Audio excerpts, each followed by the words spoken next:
Bismillah ar-Rahman ar-Rahim.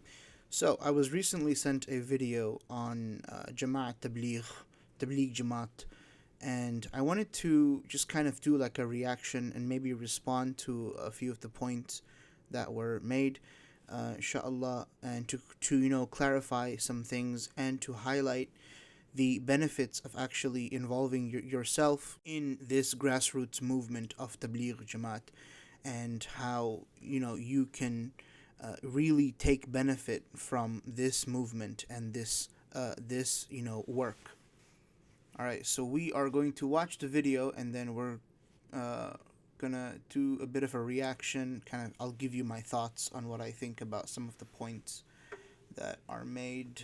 Bismillah. About the Tabligh Jamaat, and everybody knows that Tabligh Jamaat is one of the large groups of Muslims who are widely spread in the subcontinent.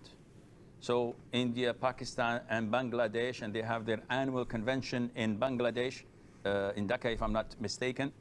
They have a lot of things that are good, and they have a lot of things that are bad. So, okay, so the Tabligh Jamaat movement, for those who don't know, is a grassroots movement, and it began as a sort of Islamic revivalist movement. And the point and the objective of this was that in every single country, in every single city and town, there should be this movement. Their focus is going to be on bringing Muslims and kind of reigniting the light of Muslims, bringing them and connecting them to the masjid, and then from there to kind of go out and to be connected with the faith. So their focus is actually it's not limited to just one country, Bangladesh or Pakistan or India, and perhaps they have like a lot of the most kind of like the biggest base when it comes to this movement. However, this is a global movement. You will find tablighis everywhere. You'll find them in Iceland. You'll find them in even the most the most remote places. They are everywhere, and it is a grassroots movement. This is something. It's not a group. It is a movement, and anyone from any group within Islam, especially within Sunni Islam, can join and can contribute in their own capacity to this movement. they are the kindest of the groups. They're peaceful. They're very generous. They're nice, easygoing people. I know a lot of them, and they used to visit me in my home, and we used to talk. They're very kind, very generous. They abide by a lot of the sunnah, such as growing the beard, shortening the thobe, using the miswak, observing salat in the masjid, reciting the Quran, making dhikr. All of these things are beautiful in them. However, they have... Yeah, so here he's talking about the different a'mal of tabligh, and so when you join this movement of Tabligh Jamaat, they do have a tendency to kind of focus on the zawahir, on the apparent. So they focus a lot on the ritual aspects and also on the overall. And this is something that with more influx of scholars kind of coming into the movement, the one thing is that the Tabligh Jamaat movement really encourages, and actually the elders of the movement, their goal is actually to have every single kind of group and every single community headed by the scholars. And so it's really up to the scholars to be in touch with the urf, the customs of their people in their own country, and then to kind of shape their own understandings around that. Unfortunately, they for the most part, they still have not reached this level yet, but there is progress that is moving towards this, inshallah, where the focus will be on the not on just the zawahir, not just on the apparent, and also not just on a kind of cultural understanding of Islam, but a more robust and a more nuanced understanding of Islam. Of course, in order to do this, we need more scholars who understand the customs of their people and who have a good understanding of our principles, of our usul, to join these kind of movements and to kind of benefit them from within. Have a lot of innovative things, like their 6 usul, depending on Tabligh Nisab, the book, and Fazail al-A'mal, which is filled of innovative and fabricated and weak hadiths. They depend. So here he's mentioning a couple of things. The first is that they depend on their usul. Now there's a lot more. The 6 points are actually not the usul of tabligh. It's actually the 6 points, and this is basically their focus is on these 6 points. This is not an innovation in the sense of like it is not a bid'ah. Because they're not adding this into the deen, that these 6 points are new within the deen, but rather the 6 points of tabligh, which I will show you because I always forget them. But the first is the kalima, the declaration of faith, and this is something that is already within Islam. It's not something that they're adding. It's not a bid'ah that they're adding into their religion. The second is prayer, and of course under each under the kalima is of course the understanding of a person becoming a Muslim and accepting that under prayer. That is of course following the obligatory rituals of Islam, and then they have ilm and dhikr, and this refers to seeking knowledge. And we can see right over here is that from the core aspects of this movement is to educate Muslims about their own faith, but also that education is not meant to be something just for the sake of it, but it's meant to push them towards dhikr and towards a better understanding and kind of a better remembrance of the faith and of Allah subhanahu wa ta'ala. And then you have Ikram Muslim, and this is everybody's favorite, and that is to really serve other Muslims. And this is why you will find that the Tabligh Jamaat people are some of the most in service. They do the most khidmah. They always serve you. If you go to any kind of program that the Tablighis are doing, they are always trying to do your service, and it's like you just walk in and people are just trying to make you comfortable. People are trying to talk to you. People are trying to give you food. They're trying to make you feel as welcome as possible, and this is a very good thing, and this is something that is core in Islam. The Prophet ﷺ said one of the first things that he said in Mecca was that feed people, that free the prisoners, free the enslaved, feed people, and visit the sick. And this is all tied under Ikram Muslim. And then you have Ikhlas Niyya, and this is sincerity of intention. And this is why you'll find that the Tablighis are some of the most sincere people. And even though they have some things that everybody has flaws, and so they may have some things that they misunderstand and they misattribute to the religion, they are sincere in their looking out for you. They really want the best for you. And then the last one is da'wah and tabligh, and this is that we don't just keep this message to us. We don't keep this message of Islam to us, but rather we spread it and we reinvigorate it within the Muslim community first, and then on its own that will have the added effect of Muslims then spreading this message in its best possible manner to other people, to people of other faiths, to people of other backgrounds. And that is the actual, the whole goal of Tabligh is to revive Islam within the Muslim community, because who else is going to bring Islam to the non-Muslims if the Muslim community is not gonna do that? And then the second thing that he mentions was about the books of the Tabligh Jamaat. And yes, it is true that they do really focus on the book Fadail al-A'mal and the different, like Fadail al-Sadaqat and stuff like that. And these books were written by a great hadith scholar.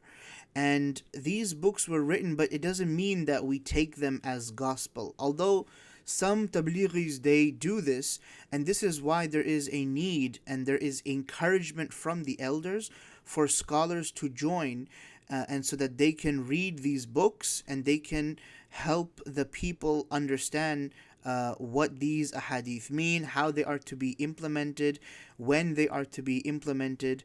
But this cannot be done by any kind of book. It has to be done by people of knowledge joining these movements, and and average people kind of pushing and encouraging the elders to ensure every single jama'ah, every single group that goes out has someone who is knowledgeable.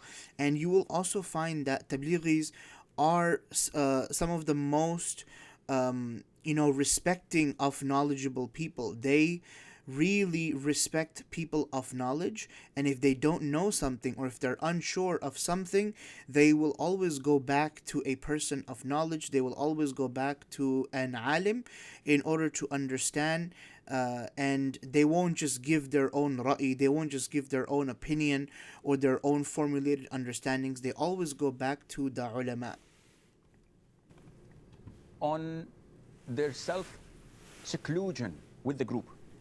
So it is a form of Sufism, where they tend to travel for 3 days, a week, 10 days, 40 days, and they go from one place to the other, usually stay at masjids, eat together, sleep together, go visitation between Dhuhr and Asr and Maghrib, or Maghrib and Isha, knocking doors of Muslims, inviting them to come to the masjid, making dhikr. They have also the bayan, where people after Fajr. Yeah, so all of this stuff is already within Islam, to kind of go to a masjid, to sleep and to eat at the masjid. We know the people of the Sufa, the Sahaba radiallahu anhum, they would eat and they would sleep at the masjid.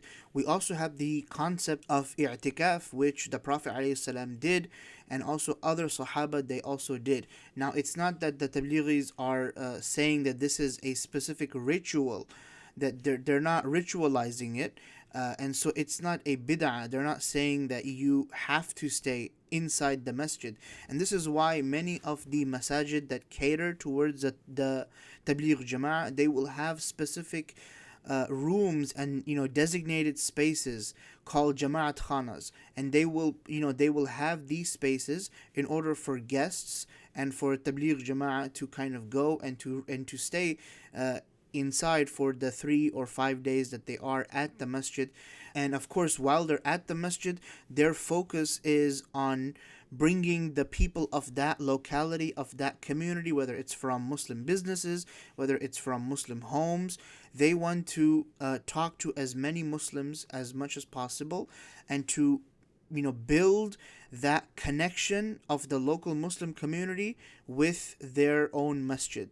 And this is a beautiful thing, that even though it was not there during the time of the Prophet, peace be upon him, because there was no need for it, because the Muslims were already going to the masjid, and they already had a connection with the masjid. But over time, the Muslims, perhaps they lost this connection with their own local masjid, and a lot of times many of the Muslims don't even know that there is a local masjid.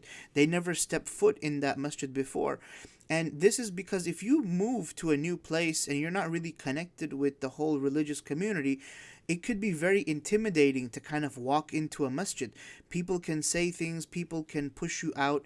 The Tabligh Jama'ah, their priority is to get you inside the masjid. And they will facilitate for you as much as possible, and they will make you very comfortable into just walking into the masjid. They will speak to you.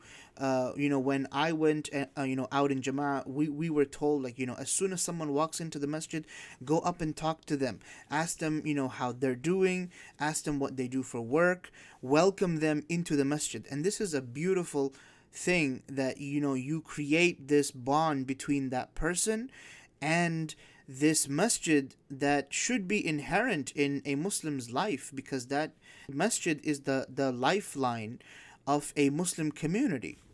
Stand up and say that I did so and so and so yesterday and this happened to me, and some of it is true and some of it is fabricated, or they tend to lie sometimes in order to draw people to join them, but this is not the norm, but I've seen this.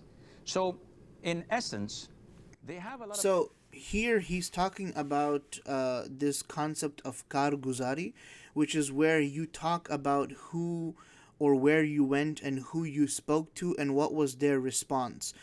And the objective of a karguzari is to have like an optimistic kind of output. So you don't give a karguzari like, oh, we went to this place and they shut the door in our face. The whole purpose of the karguzari is to kind of bring that optimistic attitude to the other people, that hey, look, we went here and we had this amazing response. And this is why it may come across as untrue sometimes, like if a jama'ah went out and they didn't have any like good feedback, everybody kind of pushed them away, everybody turned them down, and this jama'ah comes back and they give a report saying that, oh, everything went well.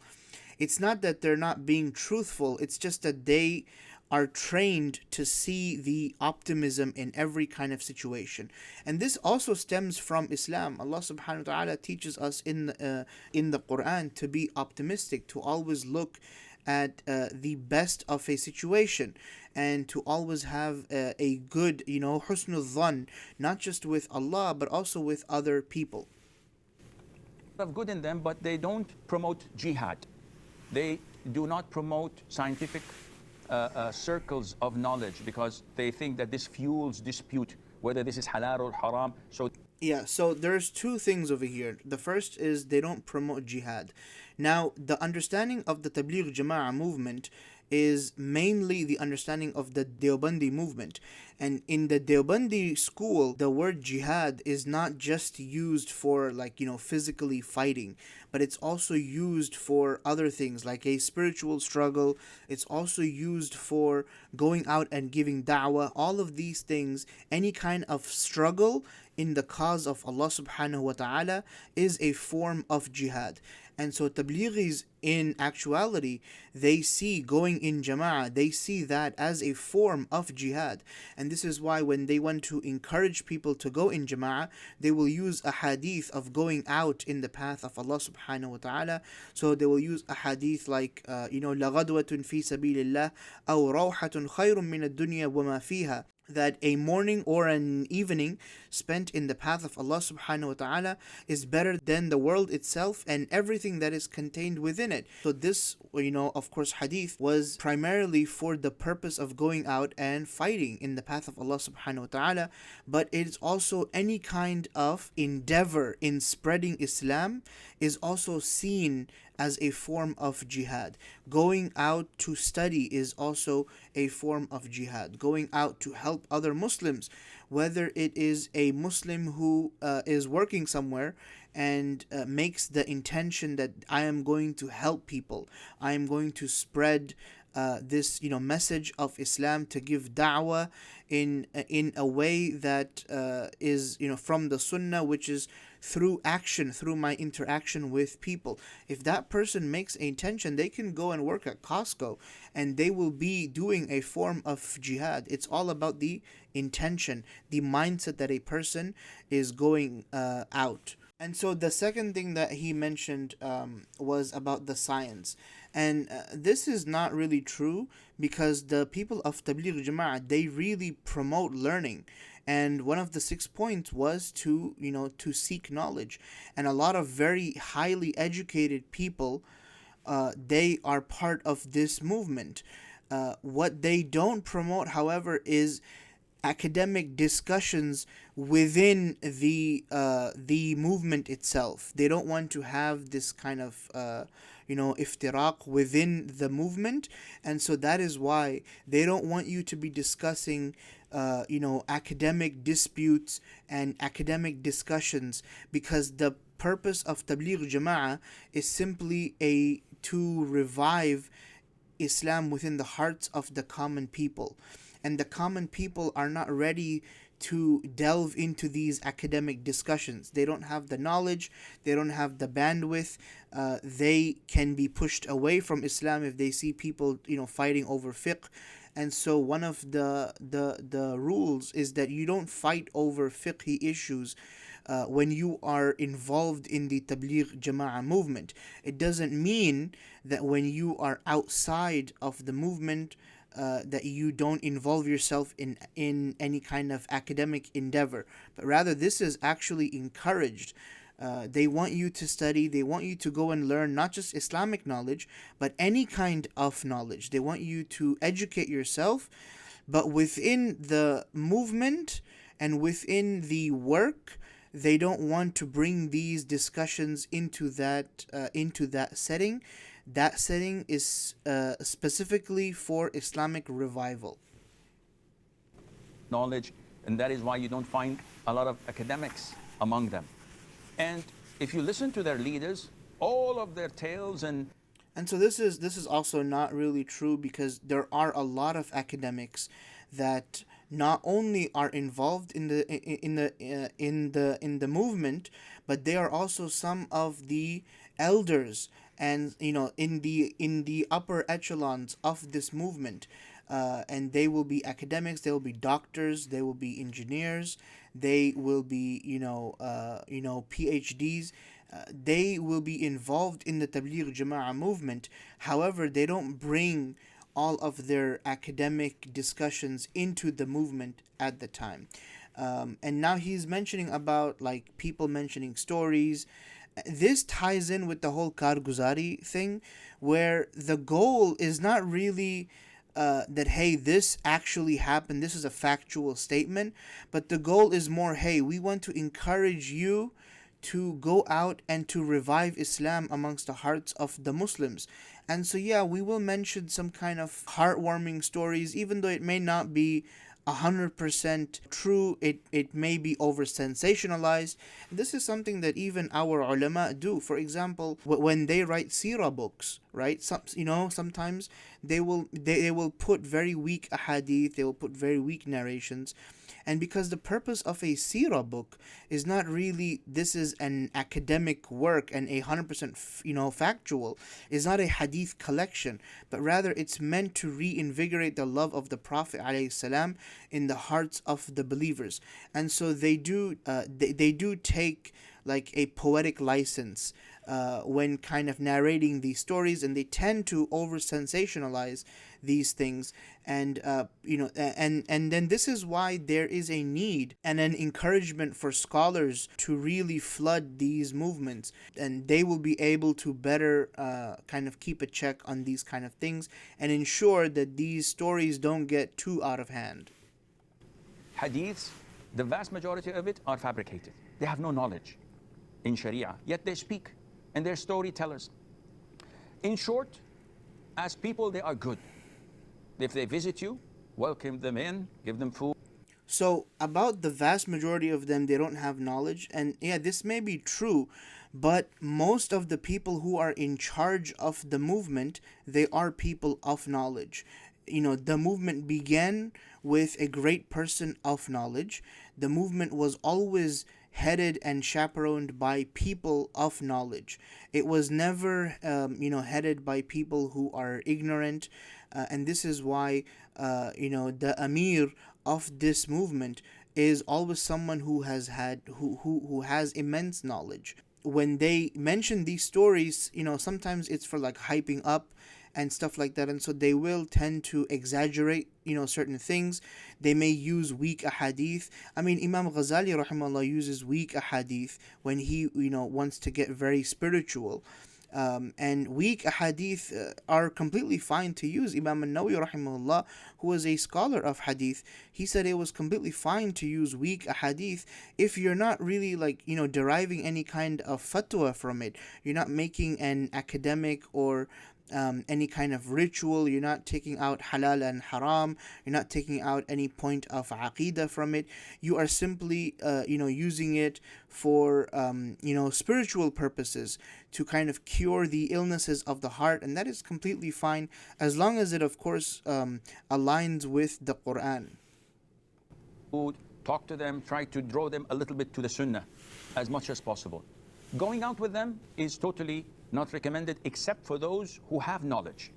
So if you are a highly decorated student of knowledge and they're willing to listen to you and they invite you to go with them for 3 days, go. In these 3 days, give them da'wah. Infuse them with knowledge of following the sunnah, of the correct aqeedah. So, right here, this is not the correct intention to go to this movement with, because the movement prioritizes Islamic revival.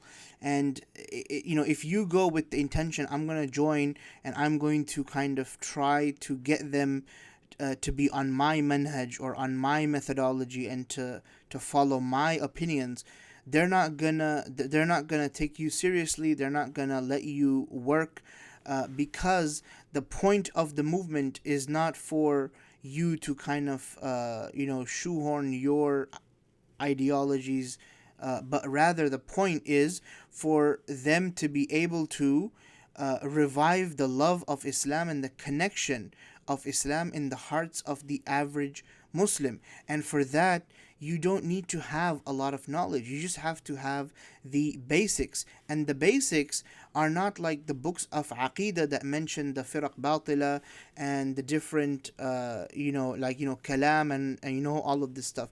The basis is that which is in the Quran and, Tawheed. And these concepts are what drives this movement. And if you want the correct way of getting involved with this movement, it is to have this concern and this fikr for how can I revive the love of Islam within the hearts of Muslims. Of submitting their will to Allah, not to their leadership. And if you succeed in that, that's a lot of good, inshaAllah Azza wa Jalla. Allah knows. So he's basically he's discouraging people from joining the movement of Tabligh Jamaat, and only doing so in order to spread or to shove your own understanding of the Sunnah down their throats. Now that goes against the core aspect of the Tabligh Jamaat movement. They don't want to have academic discussions within the movement, because the movement is meant to prioritize the most fundamental of like Tawheed, connection with Islam, connection with Allah subhanahu wa ta'ala, memorizing the Shahada, memorizing a few surahs of the Quran, beginning to get involved in the rituals like prayer, coming to the masjid for prayer, sitting and connecting with the people and the scholars of that local community in the masjid setting. That is the priority of the Tabligh Jamaat movement. And it is incorrect, and it is rather, it is kind of sinister to tell people that, hey, you should go and join this movement, but only join with the intention that you are going to promote your own understandings of fiqh or your own ideologies. So yeah, I just wanted to share my thoughts on this video by Assim Al Hakeem. And the reason why this was sent to me, and it's got a lot of views, a lot of people have seen this video, and they will be turned off from getting involved in the movement of Tabligh Jamaat. And I just wanted to clarify that this is a great movement, and it's deeply rooted and established within the core principles and the core maqasid of Islam, and it is headed by the scholars of Islam, and it began as a grassroots revivalist movement in order for the Muslims to develop a bond with their local Muslim community, to come together. And it is not something that is a bid'ah. They're not making it a ritual. And they have the 40 days and the 3 days and stuff like that. This is something that they don't make this into a ritual. They don't say, if you go for 3 days, you're going to get this much reward. If you go for 40 days, you're going to get this much reward. It's nothing like that. They want you to join this movement so that you can see how the average Muslim is. And this is why they encourage scholars and students of knowledge to get involved with these movements, and to go out in Jama'ah, so that you can see this is how the average Muslim person is living. That they may be very far from Islam, they may be very disconnected from their own Islamic tradition and their own Islamic heritage. They may be disconnected, and they may be unaware that there is even a local masjid that actually wants them to be there. And so this movement was made out of this intention, which is a noble intention, and it is completely valid, and it is encouraged within Islam. And you can read the Quran, you can read the Sunnah, and see that this is something that the Prophet ﷺ encouraged, and this is something that Islam as a whole encourages. So I just wanted to share that. Jazakumullahu khairan wa assalamu alaikum wa rahmatullah.